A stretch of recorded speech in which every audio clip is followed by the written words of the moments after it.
Well, hi, it's Donna with yourtimetoblossom.com. And here I am again on a Wednesday, 2 o'clock Pacific time, here to share with you another aspect of our lives as women in transition, in midlife and beyond.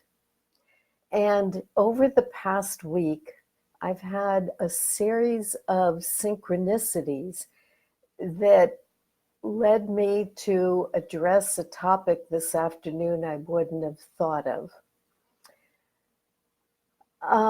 It's hard to know where to start.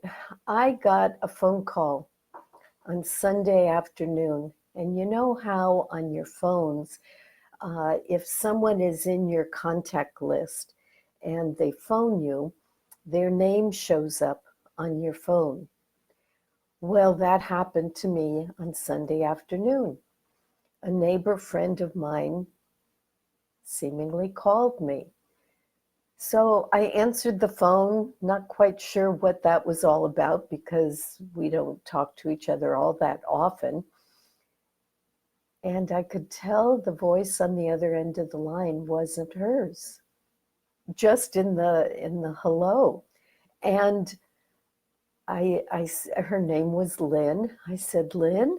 And she said, no, this isn't Lynn.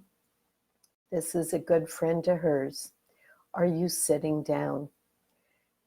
And I was, and somehow I intuitively knew exactly what the next message was going to be.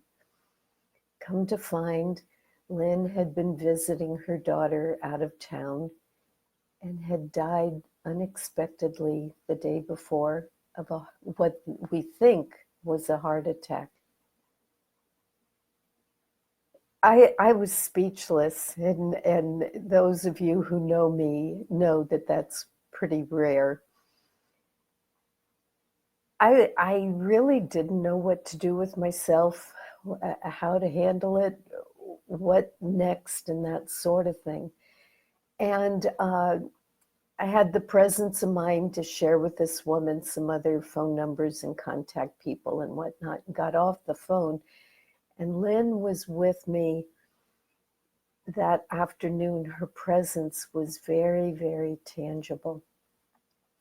And then later in the afternoon, I got a call from yet another neighborhood friend who was heading up the hill to the bluff right here in our neighborhood where there's a labyrinth. And as we had known, my neighbor friend and I, Lynn was responsible for putting in the original labyrinth up on that bluff years and years ago.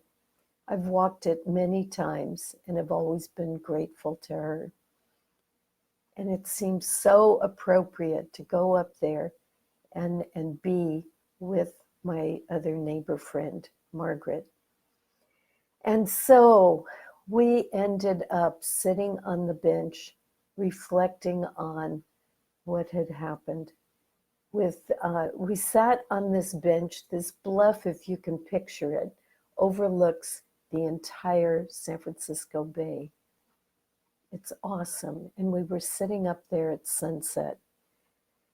And to our backs was Lynn's labyrinth.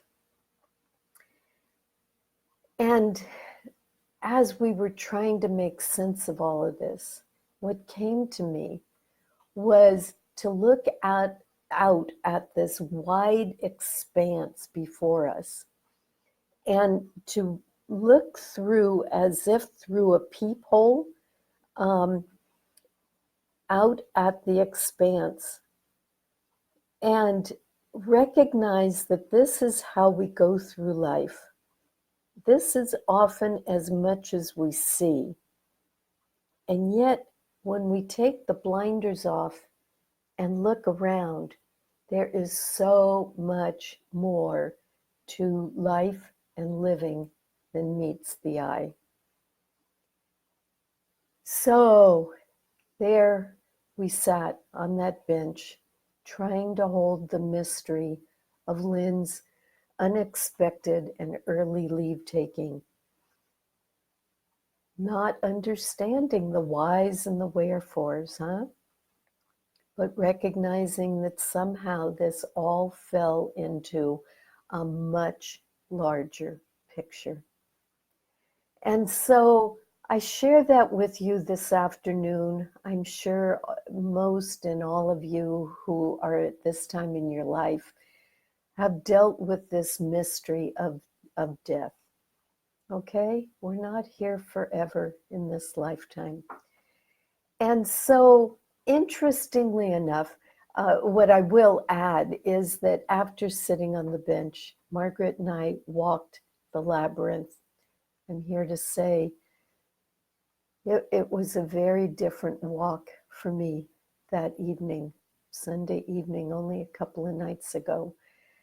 And the sun was setting. It was so otherworldly.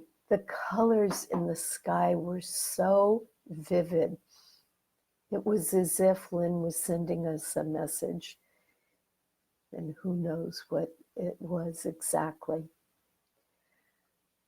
Then, speaking of synchronicities, what came across my email this week in sync with all of this was reference to a book that started off as a blog posting a number of years ago by a woman down in Australia named Bronnie Ware.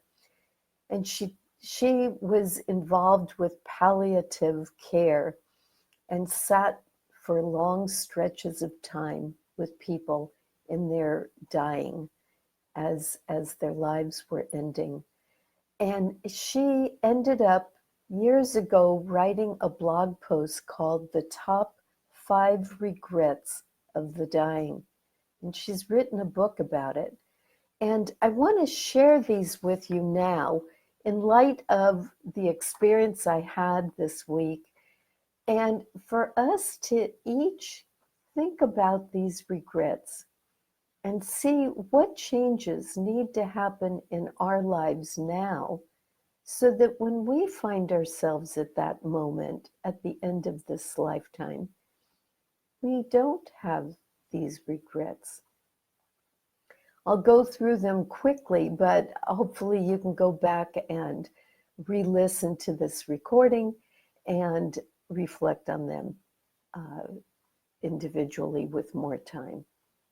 So the first regret, I wish I'd had the courage to live a life true to myself and not the life others expected of me.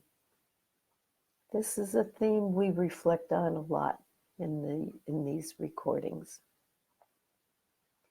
The second regret, I wish I didn't work so hard. Whoa, does that resonate or does that resonate, huh? Number 3, I wish I had had the courage to express my feelings. For some of us, that's very, very, very challenging, depending on the feeling, huh? Number 4, I wish I had stayed in touch with my friends. That may resonate with you.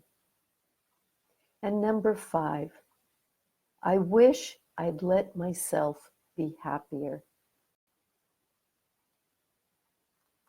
So I'm going to leave it at that. I'm not even going to further reflect on this other than having shared with you my experience of the past week, and that these questions are now, I want to say swimming in my head. I suppose that's the way it is. I'm living with them. I'm reflecting on them. And I'm trying to learn to adjust and adapt and tweak what needs tweaking in my life so that when that moment comes for me to leave this lifetime, I leave with no regrets. And I wish that for you. If in any way I can be a support to you in this process of this reflection, please reach out to me. That's what I'm here for. All right, so I leave you with that. I send you all my love and support, and I look forward to visiting with you again next week. Bye-bye for now.